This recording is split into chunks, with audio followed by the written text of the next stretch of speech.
Uh, Koperasi Jasa Benteng Mandiri bagaimana sekarang, Pak? Koperasi Jasa Benteng Mandiri keren jasa.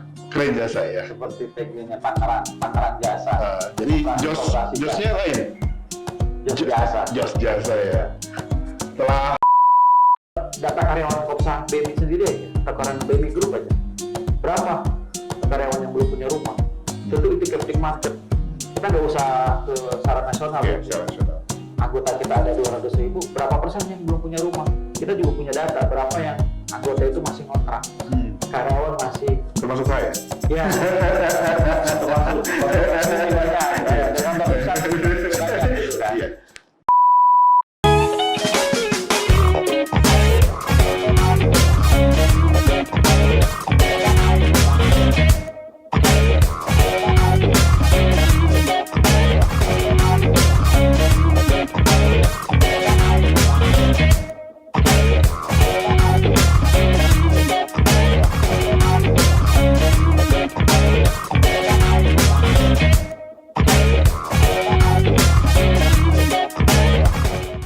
Assalamualaikum warahmatullahi wabarakatuh.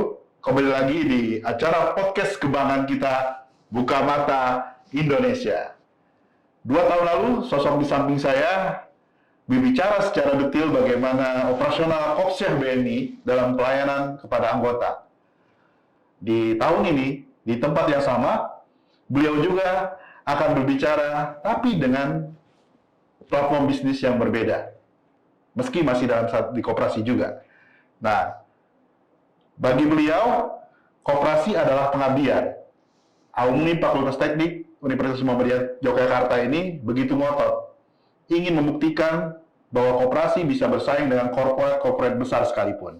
Mari kita sapa Direktur Utama Koperasi Jasa Benteng Mandiri Indonesia. Selamat siang, Pak. Selamat siang, selamat pagi. Bagaimana pagi ini, Pak? Pagi menuju siang ini. Alhamdulillah, Pak ya. Koperasi Jasa Benteng Mandiri bagaimana sekarang, Pak? Koperasi Jasa Benteng Mandiri keren jasa. Keren jasa ya. Seperti tagline-nya Tangerang Jasa. Jadi josnya lain.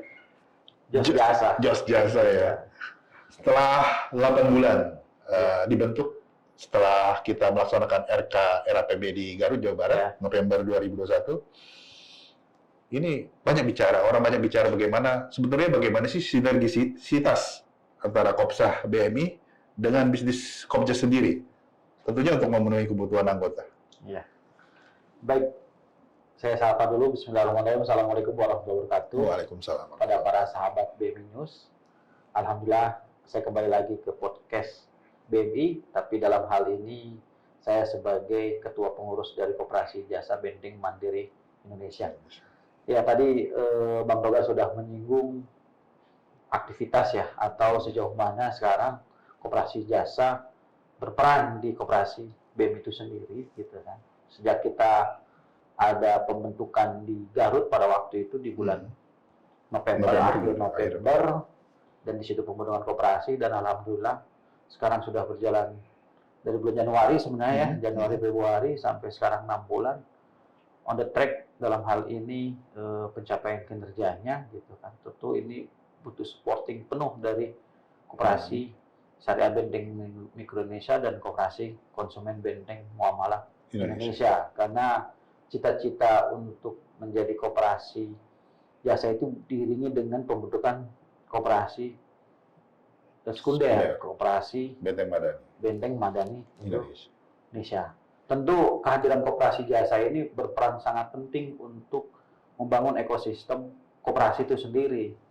Ya, kalau kemarin kita ada koperasi syariah, belum ada koperasi konsumen, kita ada contoh skim perumahan, kita penyedia jasa pembiayaannya, beli materialnya di toko bukan koperasi, dan jasanya juga bukan di koperasi. Nah, sekarang tentu kehadiran koperasi jasa untuk menjembatani, untuk membangun ekosistem baru, bahwasanya koperasi itu bisa berperan sinergitas antara Koperasi Syariah Benteng Indonesia sebagai penyedia atau dari sisi perekonomiannya, ya salah satunya perumahan, Koperasi konsumen itu penyedia bahan materialnya, dan Koperasi jasa penyedia jasa tenaga kerjanya. Ya. Jadi sinergitas itu tentu mutlak harus kita sama-sama jalani. Itu seperti itu. Kopjas BMI mengelola bisnis apa saja, Pak? Karena emang ini untuk membangun captive market dari koperasi sendiri, gitu kan. Saat ini kita ada jasa konstruksi, ada tour and travel, terus ada percetakan, ada pendidikan dan pelatihan, ada event organizer, dan ada mechanical dan elektrikal. Itu bisnis utama koperasi jasa, dan ini semua 6 bisnis ini mengakomodir semua yang ada di koperasi BMI, baik anggotanya maupun organisasinya atau koperasinya. Dalam satu hal, misalkan Giswaf, Ya, di Koperasi BMI ada betul. Fani Mesra, ada Betul. Hibah Rumah Siapuni. Betul. Ini bagaimana sinerginya, Pak? Ya, ya sebenarnya sinerginya itu ya bagaimana kita penyediaan jasa tenaga kerja. Ketika misalnya ada program Sani Mesra atau Hibah Rumah Siapuni gitu kan. Jadi Koperasi BMI mengajukan sekarang ke Koperasi Jasa. Koperasi Jasa sebagai penyedia tenaga kerja mengirimkan order kepada koperasi konsumen untuk dilakukan eksekusi atau pembangunan gitu. Itu seperti itu gitu. Prosesnya itu sama dengan bisnisnya Koperasi BMI itu sendiri gitu. Jadi itulah yang dibentuk sirkuitnya seperti itu. Sirkuitnya seperti itu. Close loop-nya Jadi, seperti itu. Ordernya dari Koperasi BMI, uangnya gitu ya, dari sisi permodalan atau dari sisi pembiayaan atau dari sisi infaknya, belanjanya di koperasi konsumen, dan penyedia jasanya di koperasi jasa. Jadinya uangnya muter-muter di koperasi itu sendiri. Kalau bicara tahun 2022, Ya. Setelah mulai ada booster vaksinasi, kemudian timbul orang sudah percaya bahwa ada peningkatan ekonomi. Kemudian dari pemerintah juga bicara kalau sektor ini kan kita ada konstruksi, Pak ya. Berarti ada sektor properti yang diyakini bakal bertabur cuan. Betul. Nah, seperti pada triwulan ke-1 tahun 2002 bahwa ada peningkatan sekitar 3,78%. Betul. Year on year ya. Yes. Nah, Kopjas memiliki divisi konstruksi.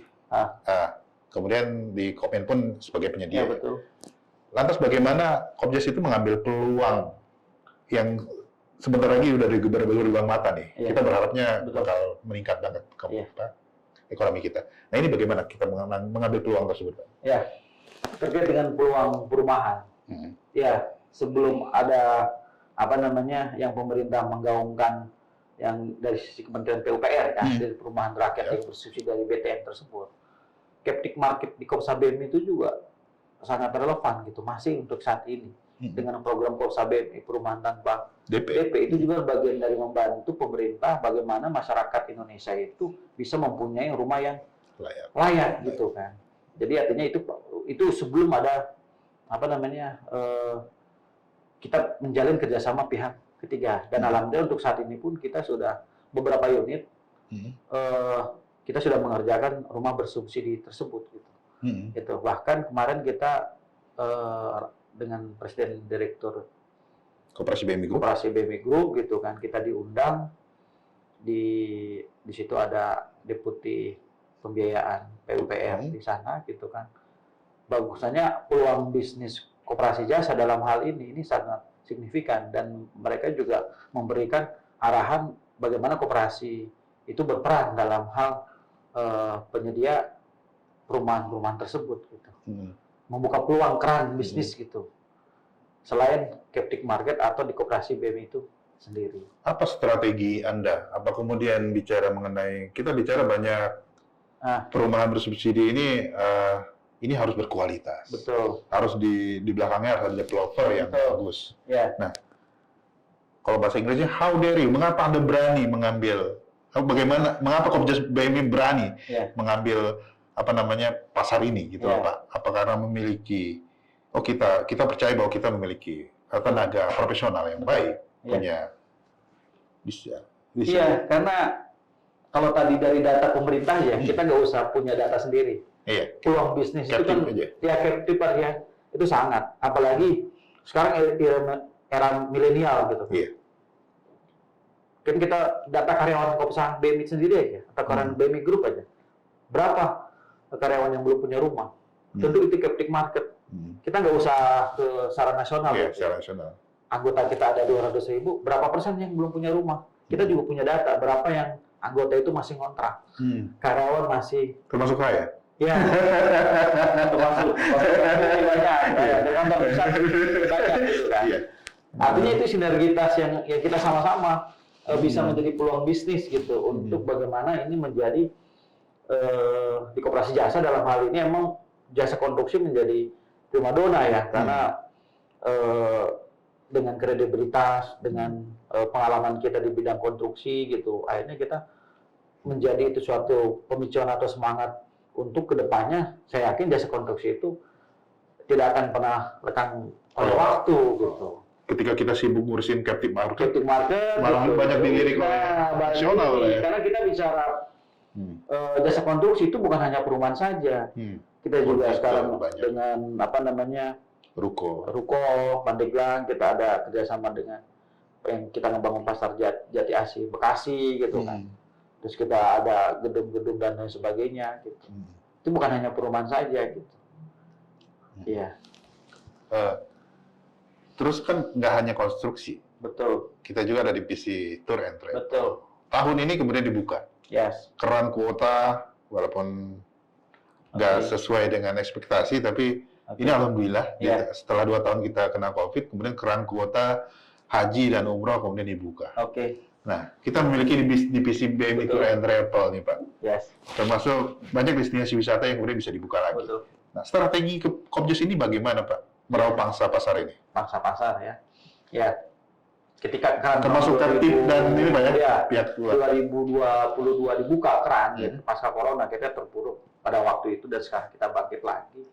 Dan alhamdulillah nanti di bulan Agustus ini sekitar 80 jamaah baik anggota dan non anggota yang tergabung di BMI akan kita berangkat gitu. Berangkatkan Umroh gitu. Jadi emang kita segmentasi tour travel 2. Karena emang destinasi umroh itu sampai hari ini ibadah ya.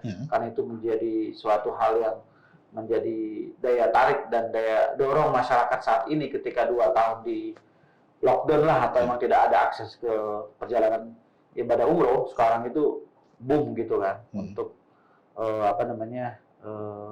menjadi prioritas utama. Yang kedua, tur domestiknya juga sama. Ketika keran-keran wisata itu sudah dibuka, kita juga punya peluang untuk memberangkatkan atau tur baik institusi pemerintahan, institusi non pemerintahan atau masyarakat. Ya, atau anggota gitu kan, karena kita punya penyedia jasa bus, kita bisa sewa bus juga gitu. Terus tiket pesawat juga sama gitu. Terus intinya kita menjembatani bagaimana captive market untuk kaitan dengan masalah hiburan dalam hal ini. Untuk travel perjalanan kita bisa mengakomodir tersebut gitu. Jadi benar-benar sekarang benar-benar pangsa pasarnya sudah depan mata Pak ya? Iya betul, depan mata dan tentu kita service excellence atau pelayanan prima yang akan kita kedepankan gitu kan. Kita harus menciptakan value baru. Apa sih anggota itu harus di tour travel? Di sisi lain ada simpanan tanah ya. Betul. Nah itu makanya kolaborasi Kopsa BMI dalam hal ini mengakomodir anggota untuk memudahkan mengajak atau menginginkan mereka untuk misalnya umroh, kita ada simpanan umroh di simpanannya dan ada pembiayaan, ada dana talangan umroh juga bagi anggota yang ingin tapi belum penuh untuk melaksanakan uangnya intinya belum mencukupi. Ya ada 2, kita ada yang pertama dari simpanan, ketika simpanan itu sudah mencukupi misalnya 10 juta dan siap untuk berangkat tapi belum cukup mampu untuk mengumpulkan uang tersebut, bisa ada dana talangan umroh yang difasilitasi oleh Koperasi Syariah BMI. Ini gitu. Bentuk sinergitas. Sitasnya juga sama. Jadi sinergitas kita banyak gitu kan untuk di Kopsa. Yang kita mengakomodir captive market yang ada di Kopsa BMI melalui Koperasi Jasa Benteng Mandiri Indonesia. Ini ada hal yang menarik sih Pak. Ya. Dari 6 divisi usaha yang ada di Kopjus BMI, kita malah ada yang namanya mechanical and electrical. Yes. kalau di di luaran sana, maksudnya di pasar luar, ini kan sangat kompetitif sekali Pak ya. Oke. Bahwa ada beberapa platform digital seperti Blockly, Oke. ada dari beberapa itu kayak Sejasa atau yang lain. Nah ini kompetitif sekali Pak. Yes. Nah, mengapa Kopjas mengambil pilihan itu Oke. di tengah pasar yang kompetitif ini? Oke. Dan tentunya apa yang menjadi pembeda? Oke. 10 tahun yang lalu atau 20 tahun yang lalu itu motor itu menjadi barang yang mewah. Iya. Sekarang motor itu menjadi kacang garing gitu. Iya. Dan semua orang itu tidak mengenal kalangan, semuanya punya kendaraan roda 2. Iya. Ya. Kembali lagi ke Tikman Koperasi. Karyawan Kopsa BMI aja ada 1.200, 100% itu punya kendaraan roda 2. Itu kita bicara roda 2 saja gitu kan. Mekanikal, permesinan atau perbengkelan. Kita bicara 1.200. 1.200 gitu. Ya kan, kita tahu rutinitas aktivitas karyawan itu bisa setiap bulannya spare part-nya atau servisnya, jasa dan sebagainya itu mereka itu biasanya keluar. Iya. Nah, bagaimana Koperasi Jasa itu memfasilitasi karyawan itu tidak usah keluar, tapi cukup kita mendatangi kantor cabang. Kita ada namanya punya bengkel motor ya, Iya. BMI Bengkel Motor Indonesia, BMI juga namanya. Kita punya apa namanya servis berjalan namanya gitu kan, Mobile. untuk saat ini, ya kan. Tentu sinergitasnya untuk kayak koperasi konsumen, karyawan juga menggunakan akses duit BMI juga. Ya, servisnya pakai duit BMI atau bisa melalui simpanan sukarelanya karyawan tersebut gitu. Itu hanya kendaraan roda 2 gitu kan. Ini baru internal BMI. Internal BMI. Belum anggota. Nah, kita kan punya tahapan. Tahun ini kita mempunyai 1. Insya Allah nanti di semester kedua kita punya 2 bengkel motor itu gitu kan. Biar kita semakin akselerasinya lebih jauh lagi gitu kan. Itu untuk divisi perbengkelan atau mekanikalnya. Kita ada elektrikalnya juga. Elektrikal. Ya, bicara ke Tikman lagi nih. Kayaknya hampir semua karyawan atau masyarakat itu punya AC. Minimal 1 atau 2 gitu. Ya. Jadi artinya itu juga jadi peluang bisnis Koperasi Jasa. Belum kantor, kita punya 100 cabang. Satu minimal 3 atau 4 unit aja. Kan kita akhirnya setiap bulan itu tidak ada namanya kekosongan dalam pengerjaan servis AC. Selanjutnya kita ada maintenance komputer. Ya, selama ini kan banyak karyawan kita itu di cabang itu yang tidak paham komputer. Tahu-tahu beli, padahal itu bisa diperbaiki gitu lah. Nah, disitulah tugas Koperasi Jasa memaintenance perangkat elektroniknya itu untuk setiap bulan itu di maintenance, baik laptopnya, baik printernya, baik PC-nya gitu kan. Menunjang operasional. Jadi semua Kopsa BMI itu atau koperasi konsumen itu maintenance-nya di Koperasi Jasa. Artinya itulah sirkuitnya gitu loh. Jadi kita nggak usah keluar. Tentu mekanik-mekanik itu anggota-anggota dari Koperasi Jasa tersebut gitu. Bagaimana kita memaksimalkan internal, kemudian bisa memaksimalkan kemudian captive market anggota, baru kemudian kita bicara keluar. Karena memang kita baru 1 tahun, belum 1 tahun di jalan ya. Itu terlalu dini kita. Sumur jagung mana? Ya, terlalu dini kita menyimpulkan seperti apa. Tapi kita internal lah. Emang tujuan didirikan Koperasi salah satunya mengakomodir anggota kan. Anggota Kopsa BMI atau Kopmen BMI. Ya. Ini banyak sih Pak. Terus yang terakhir ini salah divisi yang lumayan mulai seperti tour and travel menjadi sebuah hal yang new normal ya. Itu event organizer. Ini optimisme Pak Yayat melihat peluang ini seperti apa? Ya, optimis terkait dengan masalah event organizer gitu kan. Kita sekali ke market lagi nih kembali. Karyawan kita berapa orang yang belum nikah? Ya kan itu peluang. Karena kerjasama yaitu nanti dengan percetakan. Undangan bicara. Ya. Terus ya penyedia jasa tenda. Ada fotografer juga kita. Ya, ada perawit. Terus weddingnya sendiri gitu. Terus ya bagaimana peluang bisnis event organizer itu sekali lagi itu menjadi daya dobrak kita, bahwasannya itu menjadi pemicuan untuk akselerasi di bisnis lain untuk berkembang gitu. Untuk berkembang, dan memang menjadi cita-cita kita kan punya WO sendiri. Saat ini kita kerjasama dengan pihak lain. Ya, bahkan nanti insya Allah di bulan September kita akan kerjasama dengan IO lain untuk mengadakan konser di Yogyakarta. Nanti bulan September kita. Jadi itu konser, kalau nggak salah itu padi. padi. Iya. Luar biasa, Pak. Artinya silent, Iya. tapi kemudian sudah banyak job yang kita ini. Dan banyak kalau kita bicara dengan misalnya mitra lain itu, mereka tertarik dengan IO gitu kan. Tawaran-tawaran apa yang bisa kita kerjasamakan. Ya BMI sendiri ketika ngadain acara aja, kita biasanya kan pihak internal. Nah selama ini internal, nah bagaimana kita juga IO sendiri juga orang yang berpengalaman di internal BMI itu sendiri. Kayak kita bicara RAP, bicara RKPB, bicara acara ya kita kegiatan seremonialnya, miladnya gitu kan. Nanti bulan depan insya Allah ada kegiatan apa namanya BMI Cup gitu.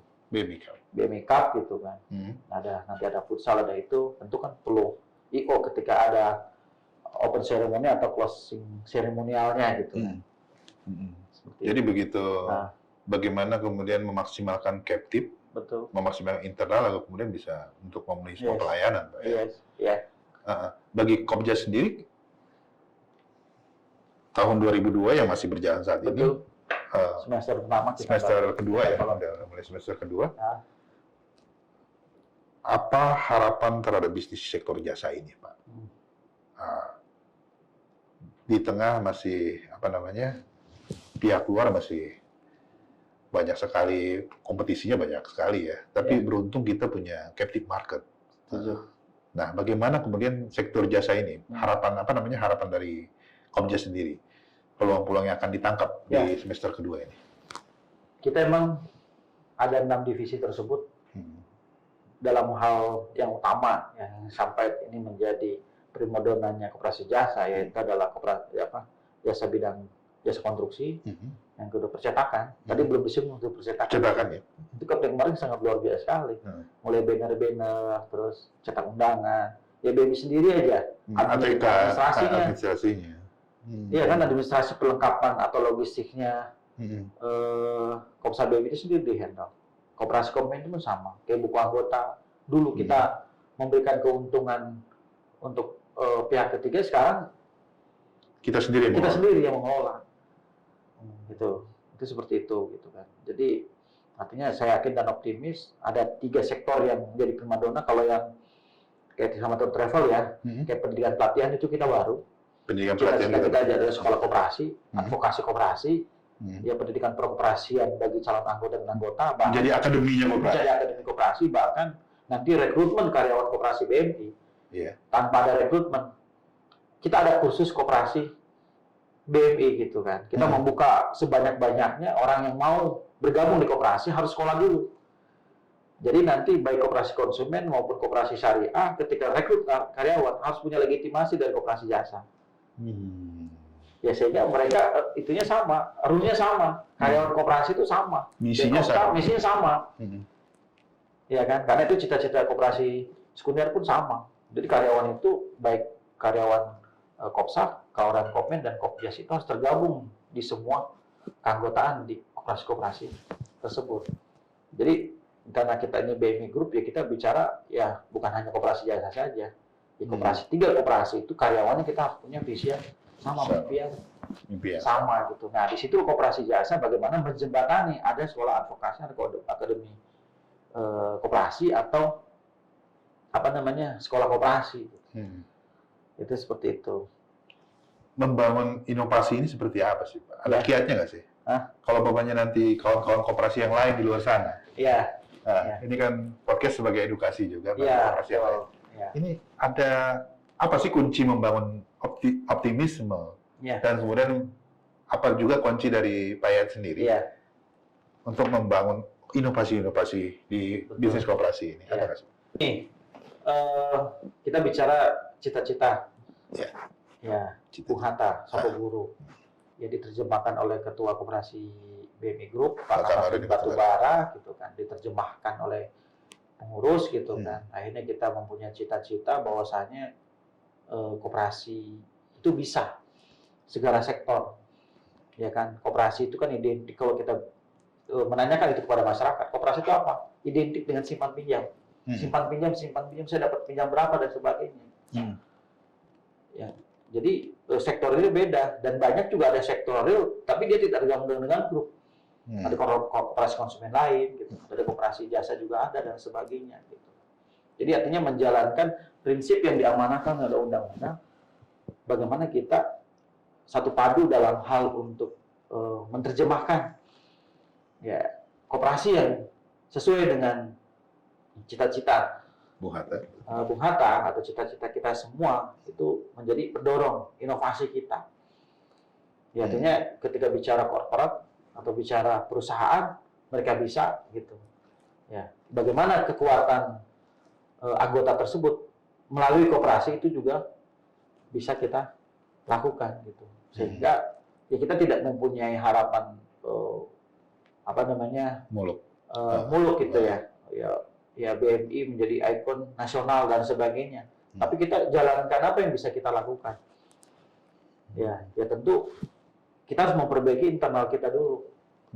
Internal dalam arti kita harus menyamakan visi misi, dan kita harus membuka wawasan dan wacana. Terus bagaimana kita berinovasi, kita juga belajar gitu kan, untuk bagaimana menghadapi tantangan era global itu kita bisa sudah siap gitu. Jadi kita bisa mempelajari semua bisnis yang ada di luar sana bisa terakomodir di koperasi BMI Group.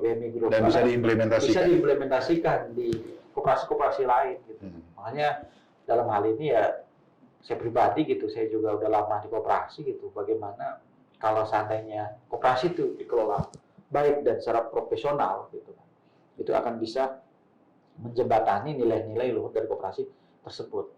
Kalau bicara bikin perusahaan untuk koperasi, saya sering menyampaikan hanya dua yang kita butuhkan sebenarnya, orang yang dipercaya dan orang profesional. Bagaimana itu bisa mengkolaborasikan itu? Ya kan, kita orang percaya juga, nggak ada orang profesional juga.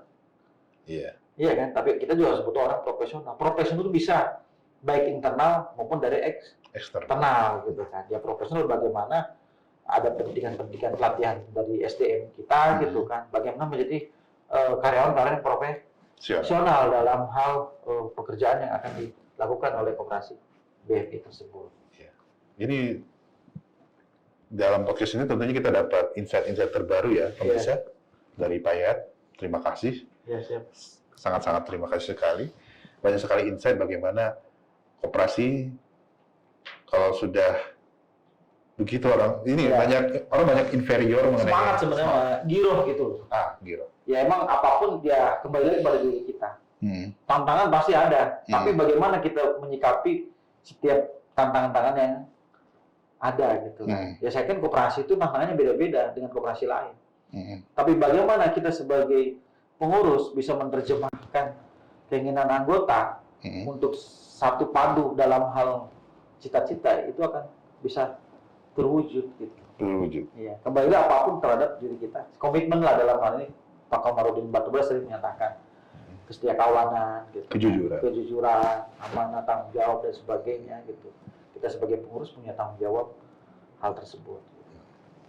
Jadi dari podcast ini, pemirsa BMI News, kita dapat insight baru bahwa ada dua yang dilakukan oleh pengurus koperasi BMI Group, yaitu fokus dan jujur. Yang pertama fokus, semua kehidupannya mungkin 24 jam mengelola koperasi ini. Yang kedua, jujur. Kejujuran itu sangat penting, sehingga dengan dua ini dikolaborasikan, yang timbul adalah inovasi-inovasi terbaru. Betul. Integritas kan Pak. Integritas. Jadi banyak sekali peluang bisnis sebenarnya, tapi kalau punya dua sikap ini, fokus dan jujur, semua bisa terlewati. Demikian pemirsa BMI News, akhir dari podcast Buka Mata Indonesia bersama Direktur Utama Koperasi Jasa Benteng Mandiri Indonesia, Bapak Yayat Hidayatullah. Jangan lupa like, subscribe, share, and comment. Assalamualaikum warahmatullahi wabarakatuh. Waalaikumsalam warahmatullahi wabarakatuh. Objas BNI, Jos Jasa.